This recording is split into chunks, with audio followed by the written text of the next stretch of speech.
നമസ്കാരം, എല്ലാവർക്കും റെഡ് റോസസിലേക്ക് സ്വാഗതം. എൻ്റെയും കുടുംബത്തിൻ്റെയും റെഡ് റോസസിൻ്റെയും ഓണാശംസകൾ. ഇന്ന് ഓണത്താണ്. ഓണത്തം എന്ന് പറഞ്ഞാൽ എന്താ? സന്തോഷത്തിൻ്റെ ഒരു തുടക്കമാണ് ഓണത്തം. ഓണത്തത്തിന് ഒരു പ്രത്യേകത കൂടിയുണ്ട്, തൃപ്പൂണിത്തറ അത്തച്ചമയം.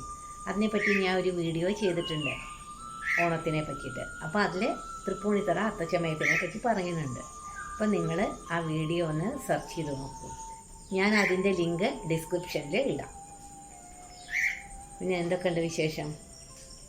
ഇന്ന് അമ്പലത്തിൽ പോയോ എല്ലാവരും? ഞാനപ്പോൾ അമ്പലത്തിൽ പോയിട്ട് വന്നിരിക്കുകയാണ് കേട്ടോ. അത്തത്തിന് നമുക്കൊരു മധുരം ഉണ്ടാക്കാമല്ലേ? അപ്പം ഞാനിന്ന് നല്ലൊരു പായസം വെക്കാമെന്നാണ് വിചാരിച്ചത്. കടലപ്രഥമൻ വളരെ രുചിയാണ്. സാമ്പാറിൻ്റെ പരിപ്പല്ലാട്ടോ അതിന് യൂസ് ചെയ്യുക, കടലപ്പരിപ്പാണ് യൂസ് ചെയ്യുക. അപ്പോൾ അതൊക്കെ ഞാൻ മേടിച്ച് കൊടുത്തിട്ടുണ്ട്. അപ്പോൾ ഞാൻ കടലപ്രഥമൻ ഉണ്ടാക്കാൻ നോക്കുകയാണ്. നിങ്ങൾ എൻ്റെ കൂടെ കൂടണം കേട്ടോ, എന്നാലേ എനിക്ക് ഒരു ഇൻട്രസ്റ്റ് ഉണ്ടാവുള്ളൂ റെസിപ്പികൾ ഉണ്ടാക്കാൻ വേണ്ടിയിട്ട്. നമ്മൾ വയനാട് ദുരന്തം ഒക്കെ കേട്ട സ്ഥിതിക്ക് ഓണം ആർക്കും വലിയൊരു കേമൊന്നുമില്ല. എന്നാലും ചെറിയ രീതിയിൽ നമ്മൾ ആഘോഷിക്കണ്ടേ? അത് വിചാരിച്ചിട്ടാണ് എന്തെങ്കിലുമൊക്കെ ഉണ്ടാക്കുന്നത്.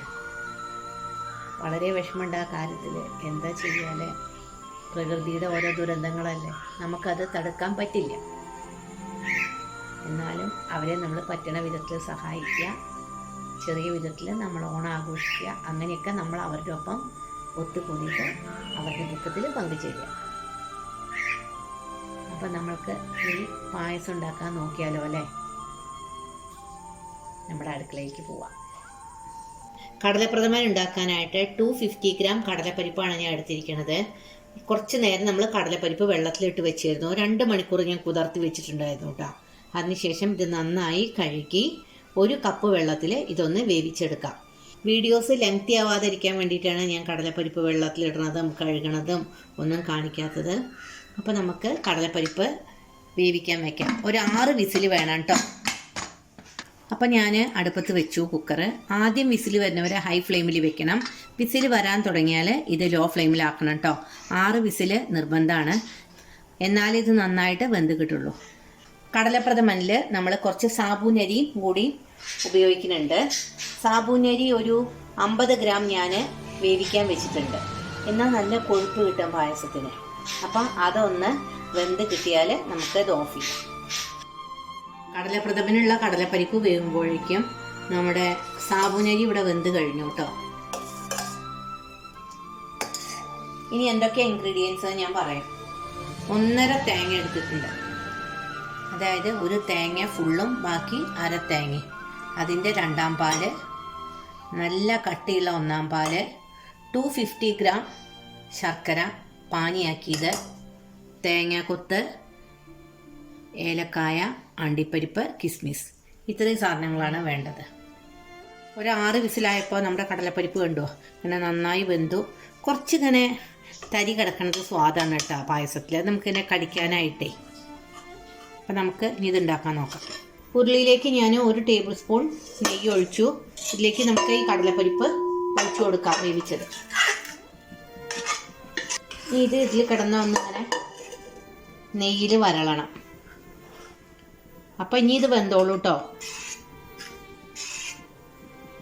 ഈ കടലപ്പരിപ്പിലെ വെള്ളം വറ്റിയിട്ടേ നെയ്യും ഇതും കൂടി നന്നായിട്ട് മിക്സ് ആയാൽ ഇത് വരട്ടിയെടുക്കണ പോലെയാണ്.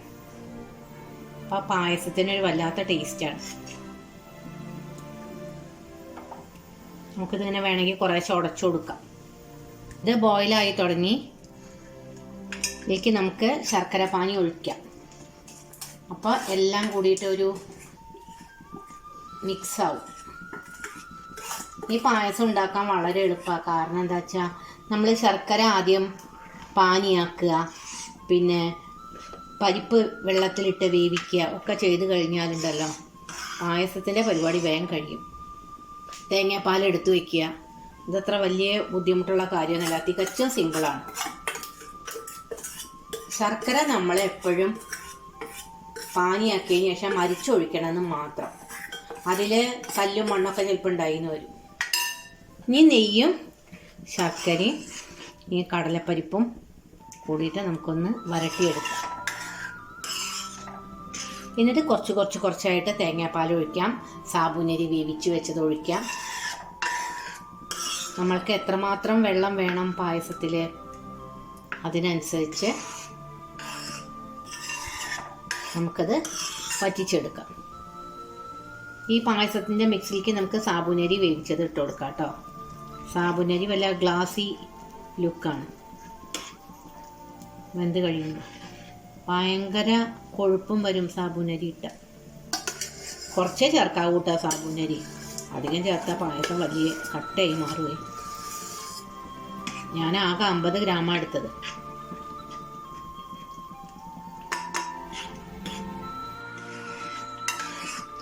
ഇതെല്ലാം കൂടി നന്നായി മിക്സായിട്ട് വറ്റി വരുന്നുണ്ട്. അതിൽ കുറച്ചായിട്ട് നമുക്ക് തേങ്ങാപ്പാൽ ഒഴിച്ചു കൊടുക്കാം.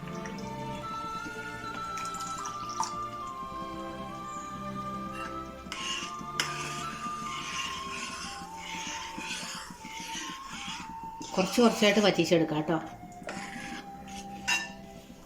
നമുക്ക് തേങ്ങയുടെ 1-ാം പാൽ ഒഴിച്ചു കൊടുക്കാം. നല്ല കട്ടി തേങ്ങാപ്പാലാണ് കണ്ടോ.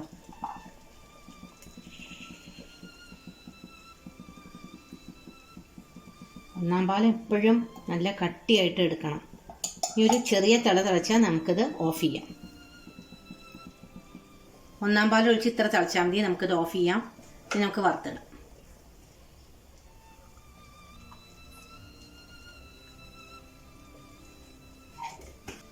ഇതിൽ ഞാൻ ഏലക്ക ഇടാൻ മറന്നു കേട്ടോ. അപ്പോൾ ഏലക്ക ഇട്ടിട്ടുണ്ട്.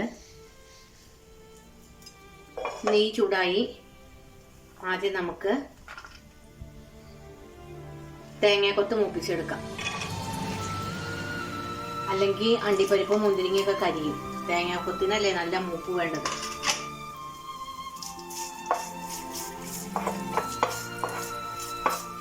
പ്രഥമൻ ഒക്കെ ഉണ്ടാക്കുമ്പോൾ നമ്മൾ തേങ്ങാക്കൊത്ത് ഇടും കേട്ടോ. തേങ്ങാക്കൊത്ത് മൂത്തുകൊണ്ട് വരുന്നുണ്ട്. അപ്പോൾ നമുക്ക് അണ്ടിപ്പരിപ്പ് മുന്തിരിങ്ങ കൂടിയാൽ ഇട്ട് കൊടുക്കാം. അതും കൂടി മൂക്കുമ്പോഴേക്കും തേങ്ങാക്കൊത്തിൻ്റെ മൂപ്പ് നല്ല പാകം. അപ്പോൾ ഇതൊക്കെ നന്നായിട്ട് ഫ്രൈ ആയിട്ടാണ് നമുക്ക് ഇതിലേക്ക് വറുത്തിടാം.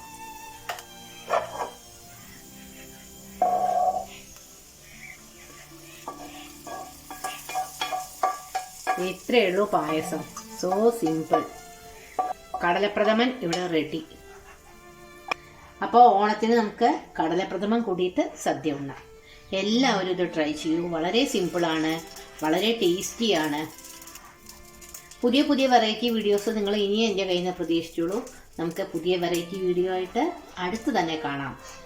എല്ലാവർക്കും ഓണാശംസകൾ. Till then, take care. Bye. ഈ വീഡിയോ നിങ്ങൾക്ക് ഇഷ്ടപ്പെടുകയാണെങ്കിൽ നിങ്ങൾ ലൈക്ക് ചെയ്യൂ, ഷെയർ ചെയ്യൂ. ആദ്യമായിട്ട് എൻ്റെ ചാനൽ കാണുന്നവരാണെങ്കിൽ ഒന്ന് സബ്സ്ക്രൈബ് ചെയ്തിട്ട് അടുത്തുള്ള ബെല്ലൈക്കൺ കൂടി അമർത്തിക്കോളൂ.